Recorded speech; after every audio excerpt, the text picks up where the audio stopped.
আমি এক কাজ করতেছি, এই যে পেঁপেগুলো ধুয়ে পরিষ্কার করে রাখছি।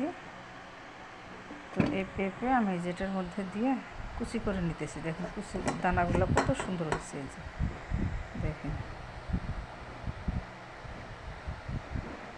লাচ্চা সেমাই যে আছে, লাচ্চা ঠিক লাচ্চার মতো হয়েছে। এই যে একদম ফ্রেশ। তো এটা দিয়ে আমি বড়া করবো, এটাতে আমি বড়া বানাবো।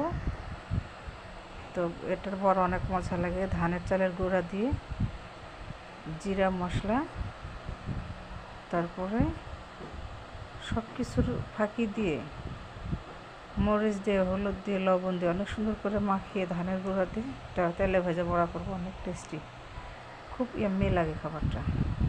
তো আপনারা কে কে ট্রাই করছেন বাসায়? কেউ যদি না করে থাকেন তো অবশ্যই এভাবে পেঁপে কাইটা ধুয়ে পরিষ্কার করে নিয়ে যেটার যে চিকনটা আছে এই চিকন জায়গা দিয়ে আপনারা এটা ঘষা দিবেন, তাহলে এরকম লাচ্চা সেমার মতো হবে। এই মোটা অংশ দিয়ে যদি দেন তাহলে আপনার কুচিটা বড় হবে, বড়া ভালো লাগবে না। আর এই যেটা অনেক সুন্দর হয়েছে এই চিকন জায়গা দিয়ে করার কারণে। তো সবাই ট্রাই করবেন, দেখবেন বাসায় যে পেঁপের বড়া খাইতে কেমন লাগে।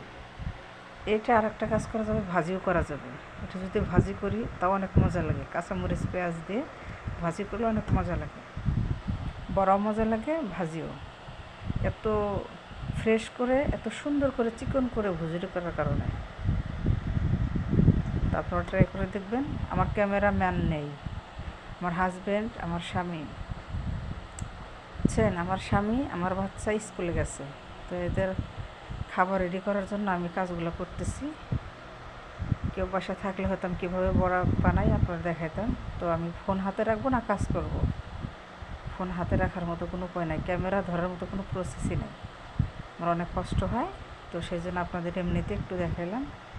আপনারা বাসায় ট্রাই করবেন, যাদের বাড়িতে পেঁপে গাছ আছে, বিশেষ করে যারা গ্রামে থাকেন আর কি, গ্রামের বাড়িতে পেঁপে গাছ থাকে, আপনারা কাঁচা পেঁপে কাইটা এভাবে বড়া করবেন, অথবা ভাজি করে খাবেন, অনেক মজা লাগে।